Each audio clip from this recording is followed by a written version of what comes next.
Hello बच्चों, कैसे हो? पढ़ाई वढ़ाई चालू है? पढ़ाई चालू तो रखनी ही पड़ेगी सर, उसके सिवा कोई ऑप्शन नहीं है। लास्ट टाइम की वीडियोस में आप लोगों ने अल्डोल कंडेंसेशन के बारे में पढ़ा, क्रॉस अल्डोल कंडेंसेशन के बारे में पढ़ा। आज हम लोग थोड़े से कंडेंसेशन रिएक्शन और पढ़ेंगे और उसके बाद एक सेल्फ रेडॉक्स रिएक्शन पढ़ेंगे। काफ़ी मज़ेदार रिएक्शन है।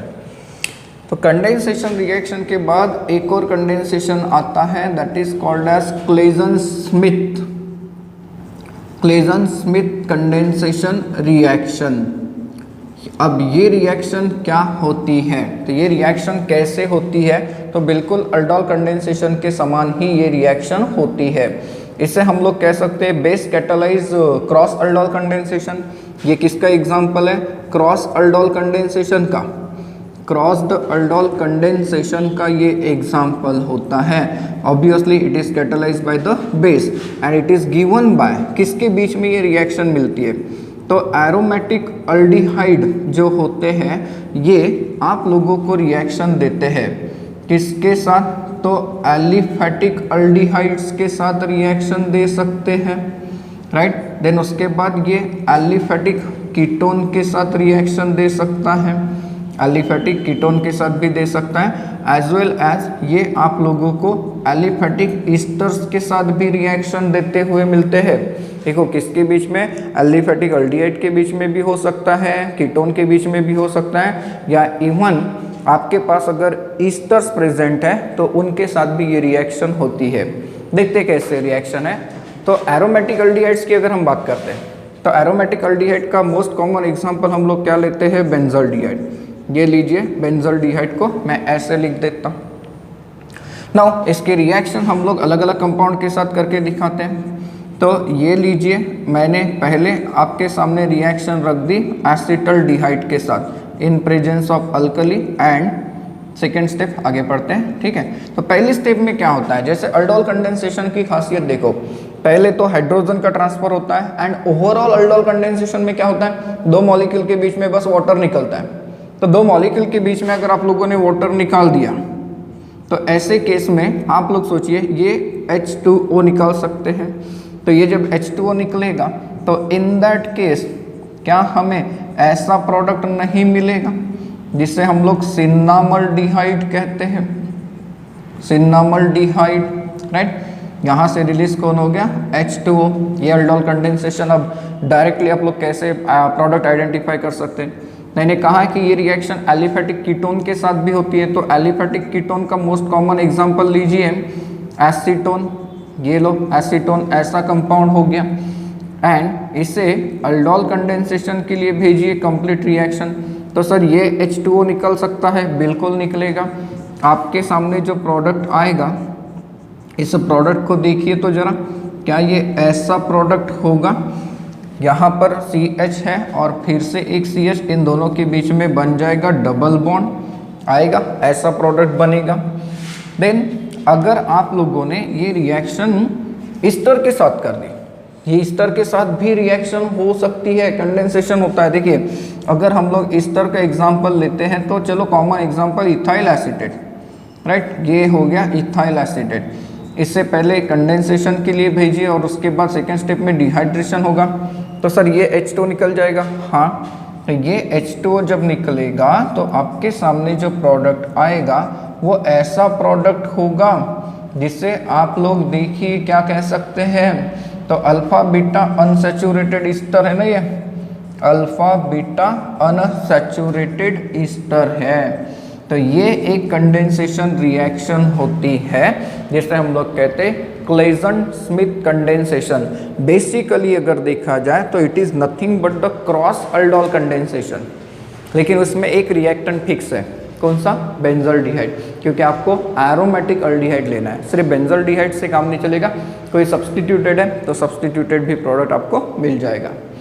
देन हम लोग चलते हैं एक और कंडेंसेशन रिएक्शन की तरफ जिसे हम लोग कहते हैं परकिंस कंडेंसेशन। परकिंस कंडेंसेशन ये रिएक्शन भी बहुत खास रिएक्शन होती है which is given bye certain compounds that is aromatic aldehydes. ये रिएक्शन कैसे होती है, कौन देते हैं? तो एरोमेटिक अल्डिहाइड्स देते हैं। देखिए एरोमेटिक एल्डिहाइड्स किसके साथ देते हैं? तो ये रिएक्शन आपको देते हैं aromatic aldehydes with aliphatic acid anhydrides. Aliphatic acid anhydrides के साथ ये रिएक्शन आपको मिलती है। अब एलिफेटिक अनहाइड्राइड का कॉमन एग्जांपल क्या पढ़ोगे सर? एसिटिक अनहाइड्राइड, ठीक है। और एरोमेटिक एल्डिहाइड की बात करें तो एरोमेटिक एल्डिहाइड का एग्जांपल अगर आप देखते हो तो it is nothing but the benzaldehyde, most common example. And aliphatic acid anhydride that is acetic anhydride. अब एसिटिक अनहाइड्राइड का फॉर्मूला क्या है आपके पास? तो सर CH3COOCOCH3 है। क्या मैं इसे ऐसे लिख सकता हूँ? कंडेंसेशन करना है तो सिंपली आप लोग अपने हिसाब से रिएक्शन को अरेंज करिए, जैसे आपको प्रोडक्ट चाहिए उसके हिसाब से रिएक्टेंट को लिखा करिए, काफ़ी इजी बन जाता है। नाउ इस रिएक्शन की अब एक इम्पॉर्टेंट कंडीशन, ये देखिए ये हो गया एसिटिक अनहाइड्राइड का मॉलिक्यूल, मैंने ऐसे लिखा। This reaction is carried out in presence of the base और sodium salt of that acid जिसका आप अनहाइड्राइड यूज कर रहे हैं। अब अनहाइड्राइड किसका यूज कर रहे हैं? एसिटिक एसिड का। सो देयरफॉर बेस कौन सा यूज करेंगे? Sodium acetate. एंड जब रिएक्शन होगी, कंडेंसेशन जब होगा, तो आप लोग समझ सकते हैं कि यहाँ से वाटर मॉलिक्यूल निकल कर आएगा। एंड ये जो वाटर मॉलिक्यूल निकल कर आएगा उसके कारण आपके सामने जो प्रोडक्ट आएगा उस प्रोडक्ट के बारे में सोचिए। क्या ये प्रोडक्ट ऐसा नहीं होगा? ये कोई ना कोई एक अनसैचुरेटेड प्रोडक्ट आपके सामने आ गया।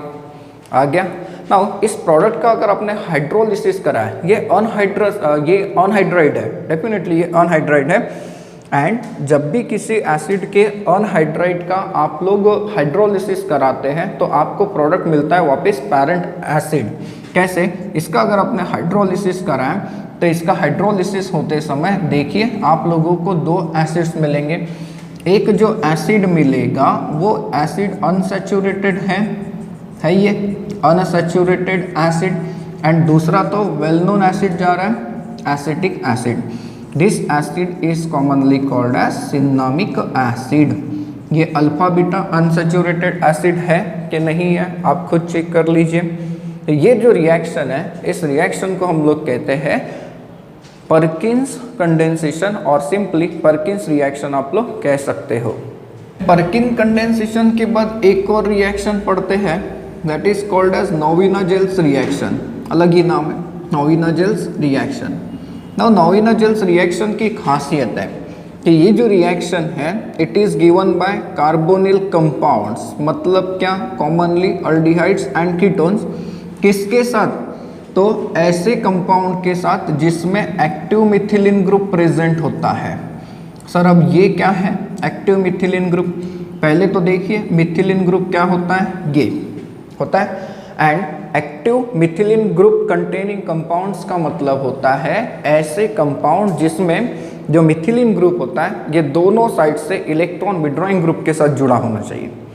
अब इलेक्ट्रॉन विड्रॉइंग ग्रुप क्या? कॉमन एग्जांपल देखें तो एसिड भी होता है, ये लीजिए। अगर हम लोग इस कंपाउंड को देखें तो this is called as malonic acid. ये जो एग्जांपल है ये active methylene group containing compound का एग्जांपल है। एंड इस रिएक्शन को aliphatic as well as aromatic aldehyde भी देते हैं। अब कैसे देते हैं जरा देखो।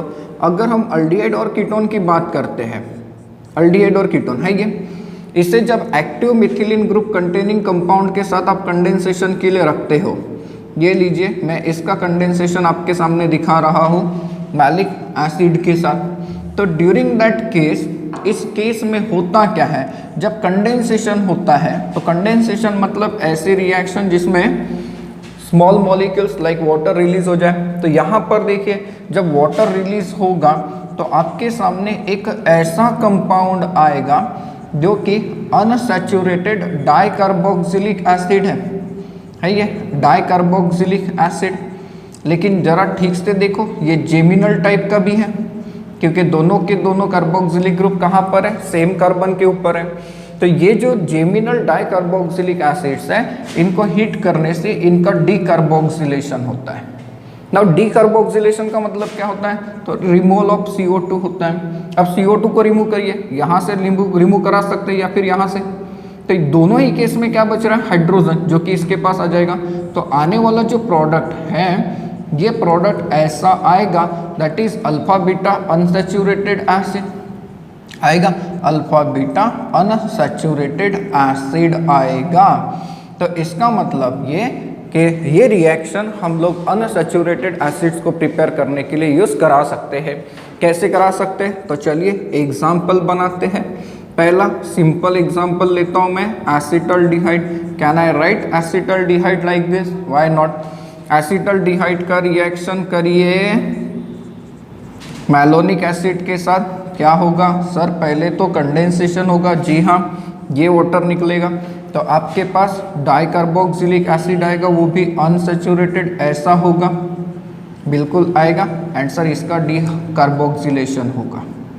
जब इसका डीकार्बोक्सिलेशन होगा तो यहाँ से CO2 को निकाल देता हूँ, हमें जो प्रोडक्ट मिलेगा वह ऐसा अनसैचुरेटेड एसिड होगा जिसका कॉमन नाम क्रोटोनिक एसिड होता है। अब आप लोगों को समझना है कि इस रिएक्शन से क्या हम लोग एरोमेटिक एसिड नहीं बना सकते, क्यों नहीं बना सकते। मैं यूज़ कर लेता हूँ बेंजल्डिहाइड को, राइट, करिए इसके ऊपर ये रिएक्शन करके देखिए। यू विल ऑब्जर्व कि सर जब मैलोनिक एसिड के साथ रिएक्शन होगी, तो मैलोनिक एसिड के साथ रिएक्शन होने से आप लोगों को पहले एक डाइकार्बोक्सिलिक एसिड मिलेगा जो कि अनसैचुरेटेड तो है, ठीक है, एंड देन उसका क्या होगा, डीकार्बोक्सिलेशन, CO2 रिलीज होगा। तो आप लोगों के सामने जो प्रोडक्ट आएगा, क्या ये ऐसा नहीं होगा, जिसे आप लोग कहते हो cinnamic acid. It is called as what, cinnamic acid. तो मेनली अनसैचुरेटेड एसिड्स को बनाने के लिए इस रिएक्शन का इस्तेमाल होता है। आप लोगों के लिए होमवर्क दे के रखता हूँ, आप लोग ये रिएक्शन सॉल्व करके देखिए with this compound that is called as malonic acid. Substituted unsaturated carboxylic acid आपको इसका प्रोडक्ट मिलेगा। ये भी एक कंडेंसेशन रिएक्शन है। इसके बाद हम लोग चलते हैं एक special condensation that is called as benzoin condensation. Now benzoin condensation किसकी प्रॉपर्टी है, तो इट इज ऑफ बेंजल्डिहाइड। ये रिएक्शन सिर्फ बेंजल्डिहाइड के ऊपर हम लोग ज़्यादातर कैरी आउट करते हैं, सब्स्टिट्यूटेड बेंजल्डिहाइड के ऊपर भी हो सकता है, राइट। नाउ बेंजोइन कंडेंसेशन में होता क्या है, तो बेंजोइन कंडेंसेशन में जो बेंजल्डिहाइड है उसे हम लोग कंडेंस कराते हैं इन presence of alcoholic potassium cyanide. देखिए बेंजल्डिहाइड, अगर आप बेंजल्डिहाइड की बात करते हैं तो बेंजल्डिहाइड को मैं ऐसे लिख सकता हूँ, एंड दूसरा बेंजल्डिहाइड का मॉलिक्यूल अगर देखें तो दूसरे बेंजल्डिहाइड के मॉलिक्यूल को मैं ऐसे लिख सकता हूँ, ये देखिए ये बेंजल्डिहाइड का मॉलिक्यूल। एंड जब आप लोग इसे अल्कोहलिक पोटेशियम साइनाइड के साथ कंडेंस कराते हैं तो यहाँ पर कंडेंसेशन की वजह हम लोग कह सकते हैं कि सिर्फ रीअरेंजमेंट होता है और मॉलिक्यूल मिलता है, प्रोडक्ट मिलता है, एडिशन होता है। देखो कैसे, ये जो अल्फा हाइड्रोजन था ही नहीं, ये जो हाइड्रोजन है, ये हाइड्रोजन इस ऑक्सीजन पे मूव कर जाता है। एज अ रिजल्ट यहाँ पर जनरेट हो जाता है OH ग्रुप, एंड ये कार्बन और कार्बन के बीच में नया बॉन्ड। अब इसके ऊपर क्या है, तो ये कीटोनिक ग्रुप प्रेजेंट है और यहाँ पर लगी है रिंग। ये जो प्रोडक्ट मिलता है, this product is called as benzoin. इसे हम लोग कहते हैं benzoin, and that's why the reaction is named as benzoin condensation reaction. Guys अब हम लोग चलते हैं कैनिज़ारो रिएक्शन के तरफ। ये रिएक्शन भी काफ़ी खास रिएक्शन होती है। कैनिज़ारो रिएक्शन बेसिकली हमें कौन देते हुए मिलता है, तो कैनिज़ारो रिएक्शन हमें ऐसे कंपाउंड्स देते हैं that is carbonyl compounds having no alpha hydrogen. देखिए अल्फा हाइड्रोजन अगर है तो आपको ऑल्डोल कंडेंसेशन रिएक्शन मिल सकता है, उससे रिलेटेड मिल सकता है। लेकिन अगर अल्फा हाइड्रोजन नहीं है तो ऐसे केस में आप लोगों को क्या मिलेगा, Cannizzaro reaction. And Cannizzaro reaction है क्या, तो Cannizzaro reaction is nothing but the example of self redox reaction. Self redox reaction मतलब एक मॉलिक्यूल जो होगा वो ऑक्सीडाइज होगा एंड दूसरा जो मॉलिक्यूल होगा ये क्या होगा, रिड्यूस। नाउ अगर आप लोग अल्डिहाइड के बारे में सोचते हैं तो अल्डिहाइड जब रिड्यूस होता है तो क्या मिलता है, प्राइमरी अल्कोहल मिलता है। एंड जब अल्डिहाइड का आप लोग ऑक्सीडेशन कराते हो तो ऐसे केस में प्रोडक्ट क्या मिलता है, कार्बोक्सिलिक एसिड। मीन्स अगर आपने ऐसे अल्डिहाइड यूज कराए जिसमें अल्फा हाइड्रोजन नहीं है तो वो रेडॉक्स रिएक्शन देंगे, कौन सा, सेल्फ वाला। That is called as Cannizzaro reaction. एक मॉलिक्यूल का ऑक्सीडेशन होगा, दूसरे का रिडक्शन होगा। जिसका रिडक्शन होगा वो प्राइमरी अल्कोहल देगा, जिसका ऑक्सीडेशन होगा वो कार्बोक्सिलिक एसिड देगा। लेकिन मीडियम अल्कलाइन है, कैसे, ये जो रिएक्शन है इस रिएक्शन में हम लोग करते क्या है, ऐसे कार्बोनिल कंपाउंड जिसमें अल्फा हाइड्रोजन नहीं है उन्हें कॉन्सनट्रेटेड 50% कॉन्सनट्रेटेड अल्कली के साथ वार्म करते हैं। तो ऐसे अल्डिहाइड्स को देखिए जिसमें अल्फा हाइड्रोजन नहीं है, तो ये लीजिए एक सिंपल मेंबर फॉर्मल्डिहाइड एंड ये अनदर मॉलिक्यूल फॉर्मल्डिहाइड का। जब आप लोग इसे 50% अल्कली के साथ वार्म करते हैं, ये देखिए हो गया 50%, तो ये सेल्फ रेडॉक्स रिएक्शन देता है। Now sir self redox reaction देता है मतलब एक का रिडक्शन और दूसरे का ऑक्सीडेशन, तो इसका रिडक्शन कराइए। तो फॉर्मल्डिहाइड का जब रिडक्शन होता है तो आपको मिलता है मिथानॉल। एंड सर इसका ऑक्सीडेशन होगा तो फॉर्मल्डिहाइड का ऑक्सीडेशन होने से फॉर्मिक एसिड बनेगा, बिल्कुल, लेकिन मीडियम अल्कलाइन है तो एसिड और अल्कली रिएक्ट होंगे एंड फॉर्मिक एसिड का सॉल्ट बनेगा, दैट इज सोडियम फॉर्मेट हम लोग इसे कहेंगे। This is called as sodium formate. तो ये देखिए इसका क्या हो गया, रिडक्शन हो गया, राइट, एंड इसका क्या हो गया, ऑक्सीडेशन हो गया। तो ये रिएक्शन सेल्फ रेडॉक्स है कि नहीं है। आप लोग दूसरा एग्जांपल बना सकते हैं, ये लीजिए C6H5CHO, इसमें भी अल्फा हाइड्रोजन नहीं है, ये रिंग है। नाउ C6H5CHO ये दूसरा मॉलिक्यूल एंड इससे 50% अल्कली के साथ हीट करिए। अब यहाँ KOH लेता हूँ तो एक का रिडक्शन एक का ऑक्सीडेशन, तो जिसका रिडक्शन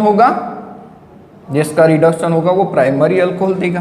तो बेंजल्डिहाइड का रिडक्शन करने से जो प्राइमरी अल्कोहल मिलता है वो ऐसा होगा जिसका नाम आप लोग देते हैं benzyl alcohol. It is called as benzyl alcohol. And sir दूसरे का ऑक्सीडेशन होगा तो वो सॉल्ट बनाएगा, that is salt of benzoic acid. यहाँ पर हमने KOH यूज किया तो पोटेशियम बेंजोएट, ये सॉल्ट बनेगा, पोटेशियम बेंजोएट, राइट। तो यहाँ पर एक चीज की तरफ ध्यान दो गाइस, मैंने आप लोगों को ये बताया है कि अल्फा हाइड्रोजन अगर है तो वो अल्डोल कंडेंसेशन देता है एंड नहीं है तो कैनिज़ारो। ऐसे कई बार क्वेश्चन देखे कि इनमें से कौन सा कंपाउंड अल्डोल कंडेंसेशन देता है, उनके प्रोडक्ट्स बताओ।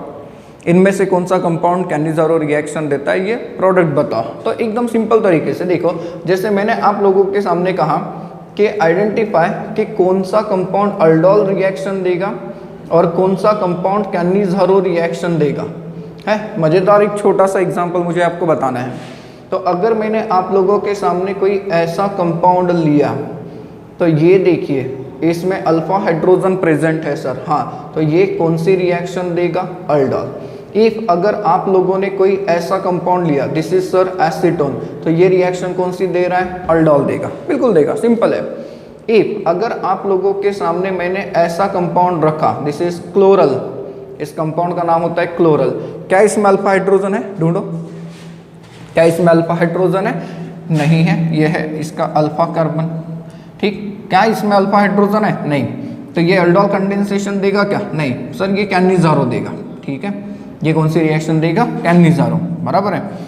आप लोगों ने बेंजल्डिहाइड फॉर्मल्डिहाइड के एग्जांपल पढ़ ही लिए। अब मैं उस क्वेश्चन पे आता हूँ जो मुझे आपको देना है। This compound is called as isobutyraldehyde, isobutyraldehyde, IUPAC नाम देखे तो 2 मिथाइल प्रोपेनॉल। ये कंपाउंड कौन सी रिएक्शन देगा, अल्डोल कंडेंसेशन या कैनिज़ारो? क्या सर, एकदम सिंपल तो क्वेश्चन है। ये देखिए अल्फा हाइड्रोजन है तो ये देना चाहिए अल्डोल कंडेंसेशन, बराबर है, सिंपल आंसर हो गया खत्म। बट अगर ऐसा कहते हैं तो दिस इज रॉन्ग। ये जो कंपाउंड है ये कंपाउंड अल्डोल कंडेंसेशन नहीं देता बल्कि कैनिज़ारो रिएक्शन देता है। Sir how it is not possible?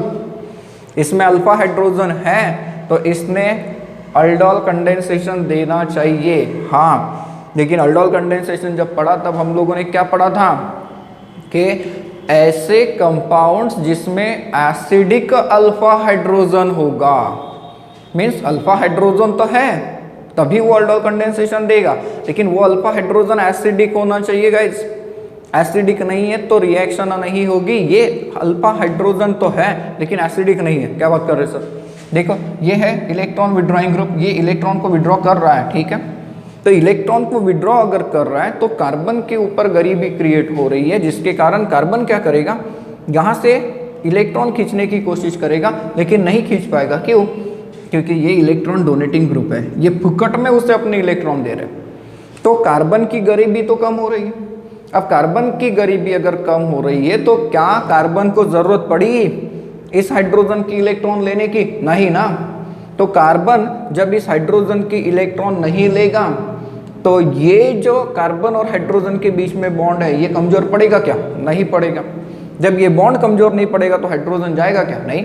Hydrogen नहीं जाएगा तो वो एसिडिक नेचर है क्या? नहीं, क्योंकि एसिड मतलब हाइड्रोजन देने वाला। तो ये एक्सेप्शनल केस है, याद रखना।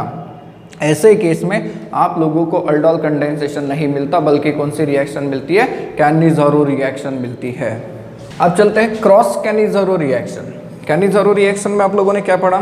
सर ऐसे कार्बोनिल कंपाउंड्स जिसमें अल्फा हाइड्रोजन नहीं है उन्हें अगर आपने कॉन्सनट्रेटेड अल्कली के साथ हीट कराया तो सेल्फ रेडॉक्स रिएक्शन होता है, that is called as Cannizzaro reaction, right.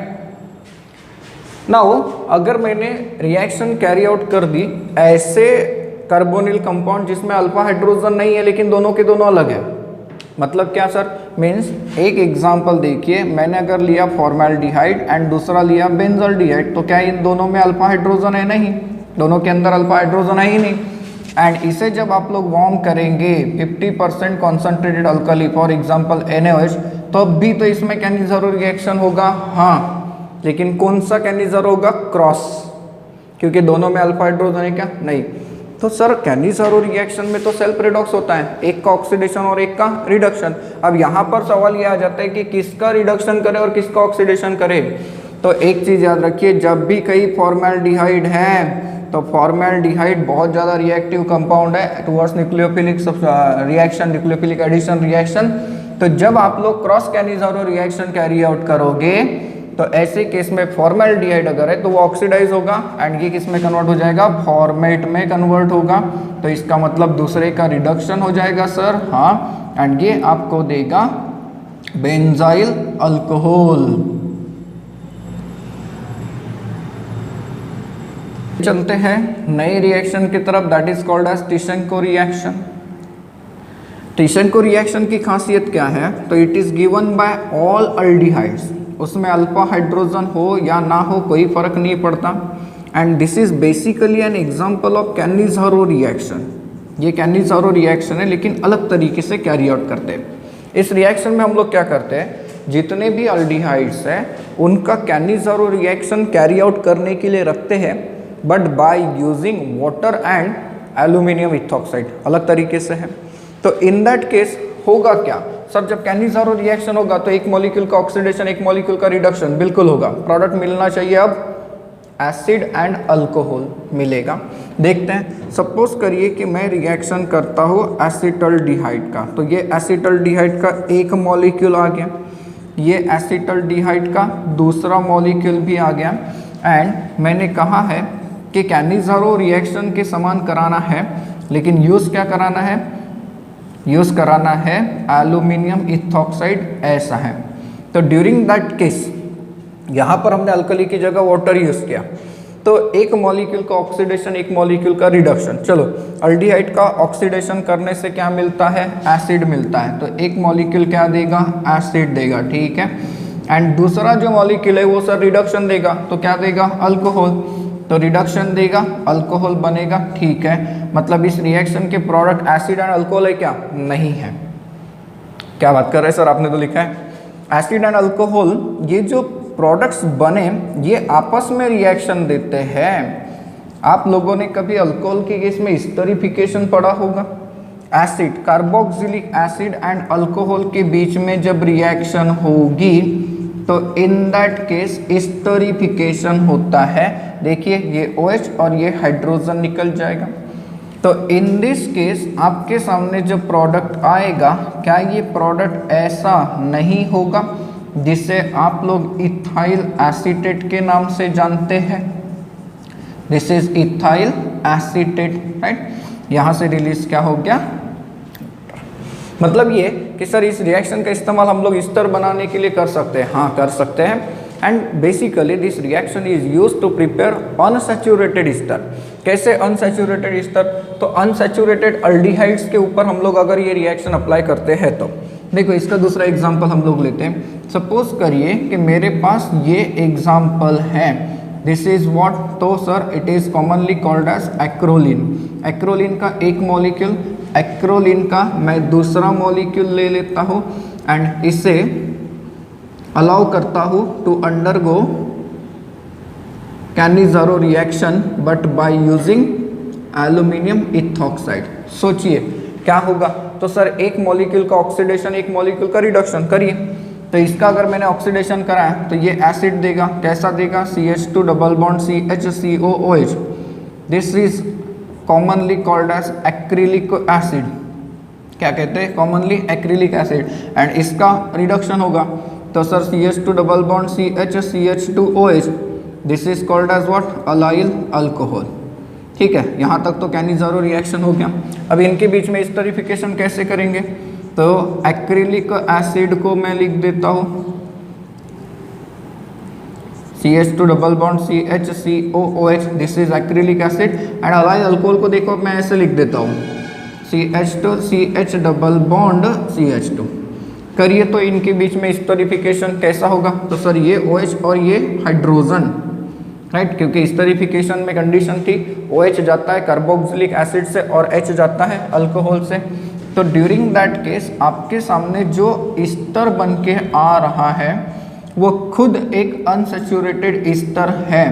देखिए आप लोगों को दिख रहा है कि ईस्टर जो बन के आया ये ईस्टर ऐसे बन के आया। This group is called as allyl. Allyl carbon carbon double bond के बाद वाला कार्बन यहाँ से जुड़ा, अलाइल हो गया।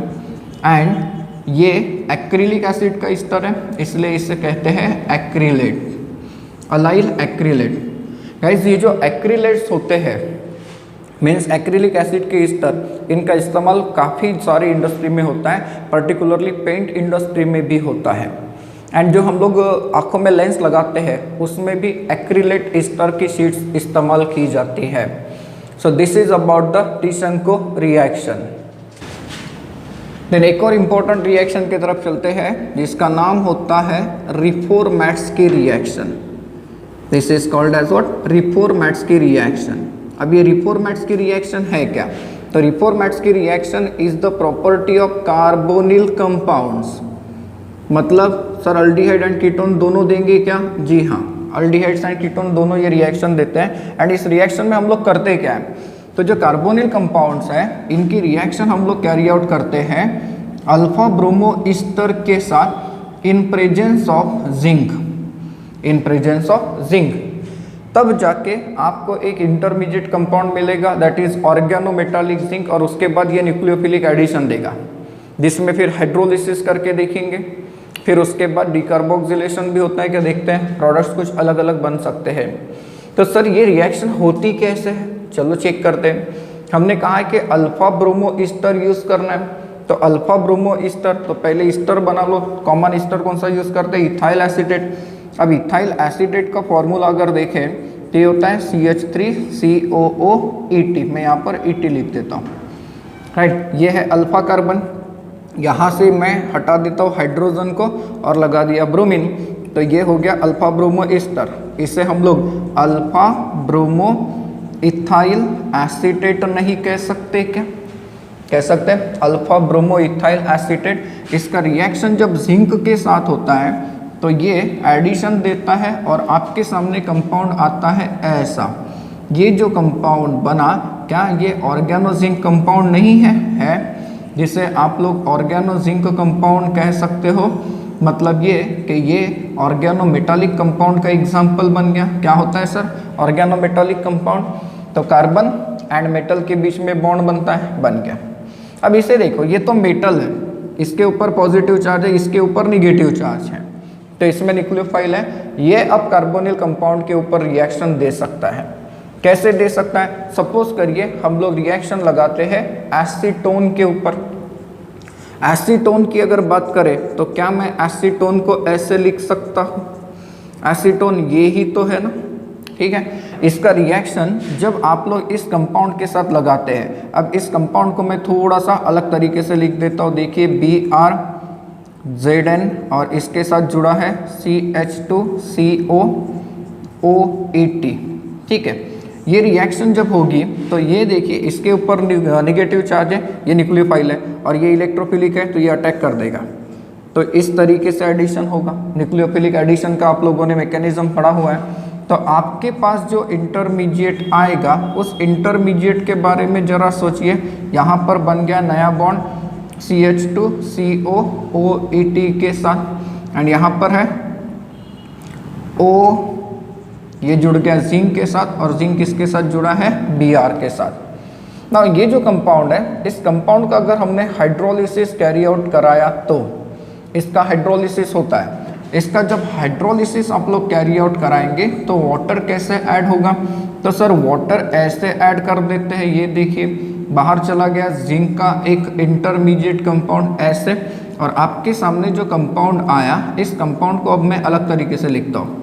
इसे मैं यहाँ पर लाता हूँ और इसे यहाँ पर जोड़ देता हूँ CH2COOET। इस कंपाउंड का क्लास कौन सा है? ईस्टर है, क्योंकि प्रायोरिटी में ये बड़ा है। तो ये देखिए ये बीटा हाइड्रोक्सी ईस्टर हुआ कि नहीं हुआ? This is beta hydroxy Easter. Sir ये जो बीटा हाइड्रोक्सी ईस्टर है, इसका हम लोग आगे डिहाइड्रेशन करा सकते हैं। देखिए ये जो कंपाउंड है, बीटा हाइड्रोक्सी कंपाउंड जो होते हैं, इनका डिहाइड्रेशन हो सकता है। हाँ, जब इनका डिहाइड्रेशन करना है तो हम लोग इसे सल्फ्यूरिक एसिड के साथ हीट कर सकते हैं, क्योंकि सल्फ्यूरिक एसिड एक डिहाइड्रेटिंग एजेंट है। ये इसमें से वाटर को रिमूव कराएगा। कैसे? ये OH और यहाँ से हाइड्रोजन, क्या यहाँ से नहीं जा सकता? जा सकता है, लेकिन आपको पता है more substituted alkene will be the major product. इसलिए डबल बॉन्ड चेन के आखिरी में अच्छा नहीं लगता, चेन के अंदर होता है। तो आप लोगों के सामने जो प्रोडक्ट बन के आएगा, ये प्रोडक्ट तो कुछ ऐसा होगा। अब ये भी तो ईस्टर है सर, हाँ, लेकिन क्या ये ऐसा नहीं है? Alpha beta unsaturated Easter, right? Alpha beta unsaturated Easter बन गया, ठीक है। इसका भी हाइड्रोलिसिस होता है।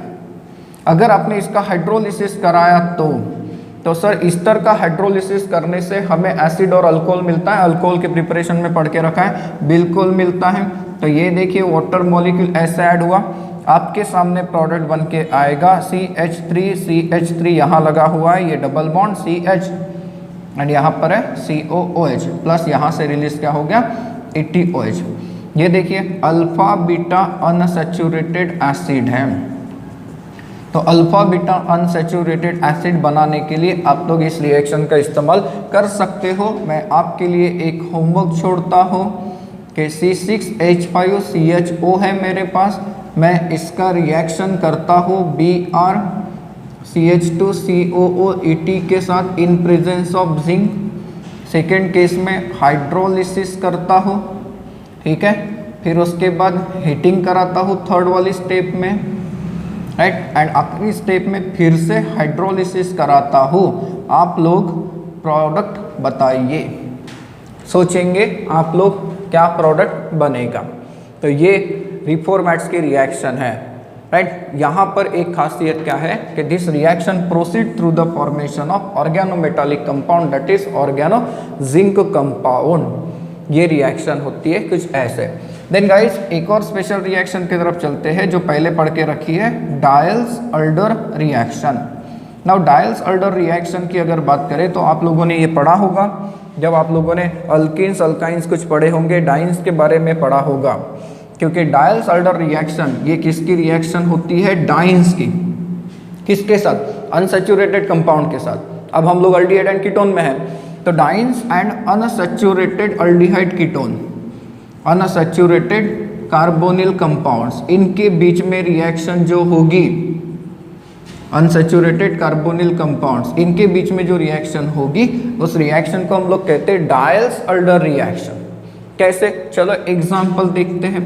अब अनसैचुरेटेड डाइन, ये हो गया diene, right, this is what buta 1,3 diene, well known example है, आप लोग जानते हैं ब्यूटा 1,3 डाइन।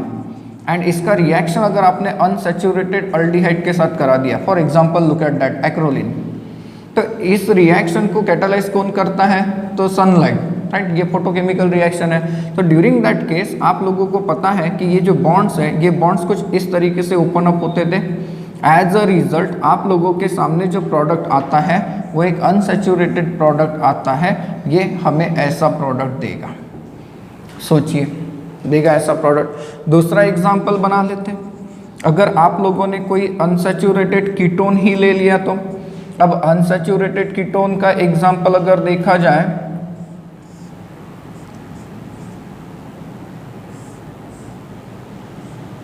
तो ये ले लीजिए, इसके साथ रिएक्शन करके देखिए। अब इसके साथ रिएक्शन करके देखेंगे तो प्रोडक्ट क्या होगा सर? तो ये तो रिंग यहाँ से क्लोज हो जाएगी, ठीक है, रिंग क्लोज हो जाएगी, डबल बॉन्ड यहाँ पे मर्ज होगा। एंड मजे की बात देखिए, यहाँ पर कीटोनिक ग्रुप है और इसके ऊपर मिथाइल ग्रुप है, यहाँ पर कीटोनिक ग्रुप है, इसके ऊपर भी मिथाइल ग्रुप है। तो ये रिएक्शन जो है इसे आप लोग कहते हो डायल्स-एल्डर रिएक्शन कहते हैं। इसे हम लोग चलते हैं मिसलेनियस रिएक्शन की तरफ। ये छोटे छोटे रिएक्शन है जो कभी कभी एग्जाम में पूछे जा चुके हैं। इसमें पहली रिएक्शन हम लोग पढ़ते हैं, that is reaction with PCl5। यहाँ पर आप लोगों को प्रोडक्ट मिलते हैं जेमिनल डायहालाइड्स। कैसे? कोई भी कार्बोनिल कंपाउंड लीजिए, है ये कार्बोनिल कंपाउंड, एंड जब इसका रिएक्शन आप PCl5 के साथ करते हो तो इट इज ऑब्जर्व दैट कि आपको एक ऐसा प्रोडक्ट मिलता है, this is nothing but the geminal dihalide, right, it is called as what? Geminal dihalide. For example बना लीजिए एग्जाम्पल एसिटल्डिहाइड के साथ या फिर एसीटोन के साथ बना लीजिए। ये है एसीटोन, इसका रिएक्शन अगर आपने PCl5 के साथ कराए तो क्या होगा? तो सर ये उस रिएक्शन के हिसाब से, according to this general reaction, ये ऐसा कंपाउंड देगा जिसे आप लोग जेमिनल डायहालाइड तो कहेंगे। ये 2,2-डाइक्लोरोप्रोपेन भी तो है, राइट। दूसरी रिएक्शन करते हैं, रिएक्शन विथ क्लोरोफॉर्म। क्लोरोफॉर्म के साथ जो रिएक्शन है इसमें इंपॉर्टेंट रिएक्शन होती है एसीटोन के साथ। एसीटोन के साथ जब आप लोग रिएक्शन कराते हो, एसीटोन के साथ जब रिएक्शन कराते हो क्लोरोफॉर्म का CHCl3, तो क्लोरोफॉर्म देखिए ये ऐसा कंपाउंड है। यहाँ पर अगर हम लोग देखते हैं तो मैं इसे ऐसे लिख देता हूँ, ये क्लोरोफॉर्म, ठीक है। क्लोरोफॉर्म की रिएक्शन जब हम लोग कैरी आउट करते हैं तो न्यूक्लियोफिलिक एडिशन रिएक्शन होती है और आपके सामने ऐसा कंपाउंड आता है CCl3 यहाँ लगता है। This compound is called as chloretone and this chloretone is used as hypnotics. इसे हिप्नोटिक्स ड्रग्स में यूज़ करते हैं। ये रिएक्शन शायद आपने पढ़ी है क्योंकि क्लोरोफॉर्म आप लोगों का हुआ है। देन एसीटोन की एक और रिएक्शन पढ़ते हैं, दैट इज डिहाइड्रेशन। अब डिहाइड्रेशन तो इसके दो तरीके से होते हैं। डिहाइड्रेशन में एक रिएक्शन जो पढ़ते हैं वो ये पढ़ते हैं कि जब एसीटोन का डिहाइड्रेशन आप लोग कैरी आउट करने के लिए रखते हो by heating with concentrated sulphuric acid, तो इन दैट केस आप लोगों के सामने जो प्रोडक्ट आता है ये प्रोडक्ट आ जाता है ऐसा, and this product is called as mesitylene. It is called as mesitylene. And acetone की एक और रिएक्शन होती है ट्राइमराइजेशन की। यहाँ पर देखिए एरोमेटाइजेशन हुआ, साइक्लिक प्रोडक्ट मिला है ना। ट्राइमराइजेशन का एक और रिएक्शन होता है ट्राइमराइजेशन। नाउ एसीटोन की अगर बात करें तो ये लीजिए एसीटोन का एक मॉलिक्यूल, ये एसीटोन का दूसरा मॉलिक्यूल हो गया, एंड एसीटोन का एक और मॉलिक्यूल है जिसे मैं ऐसे लिख देता हूँ, देखिए क्या हम लोग एसीटोन को ऐसे लिखते हैं, ठीक है। यहाँ पर भी डिहाइड्रेशन होता है। ये देखो एक वाटर मॉलिक्यूल यहाँ से जा रहा है, लेकिन यहाँ पर साइक्लाइजेशन नहीं हो रहा है। आपके सामने जो प्रोडक्ट आ रहा है ये प्रोडक्ट ऐसा है, देखिए जरा, ये जुड़ गया डबल बॉन्ड के साथ CH, ये CO, यहाँ पर CH, ये डबल बॉन्ड के साथ जुड़ रहा है, यहाँ पर C है एंड यहाँ पर प्रेजेंट है CH3। This compound is called as phorone, इसे आप लोग कहते हो फोरोन। तो ये कुछ मिसलेनियस रिएक्शंस हैं। इसमें अब मैं आपको एक छोटी सी रिएक्शन और देता हूँ, that is electrophilic aromatic substitution. छोटा सा ही है, electrophilic aromatic substitution, electrophilic aromatic substitution. Now अगर आप लोग एरोमेटिक कार्बोनिल कंपाउंड की बात करते हैं तो ये देखिए, एरोमेटिक कार्बोनिल कंपाउंड का सबसे सिंपल एग्जांपल लिया मैंने, बेंजल्डिहाइड। क्या आपको पता है CHO ग्रुप ये किस कैटेगरी में जाता है? Electron withdrawing. Electron withdrawing group कैसे होते हैं? रिंग डीएक्टिवेटर्स होते हैं, रिंग डीएक्टिवेटर्स, एंड इनका डायरेक्टिव इन्फ्लुएंस क्या होता है? तो मेटा डायरेक्टिंग होते हैं। तो ये मेटा डायरेक्टर है। मतलब क्या सर, जब हम लोग इसके ऊपर इलेक्ट्रोफिलिक सब्स्टिट्यूशन रिएक्शन लगाएंगे तो आने वाला सब्स्टिट्यूएंट कौन सी पोजीशन पे जाता हुआ मिलेगा? मेटा पोजीशन पे। खैर एग्जांपल देखो, अगर आप लोग इसका ब्रोमिनेशन कैरी आउट करते हो इन प्रेजेंस ऑफ एसिड, तो you will get such kind of the compound that will be called as what? Meta bromo benzaldehyde. This is meta bromo benzaldehyde मिलेगा।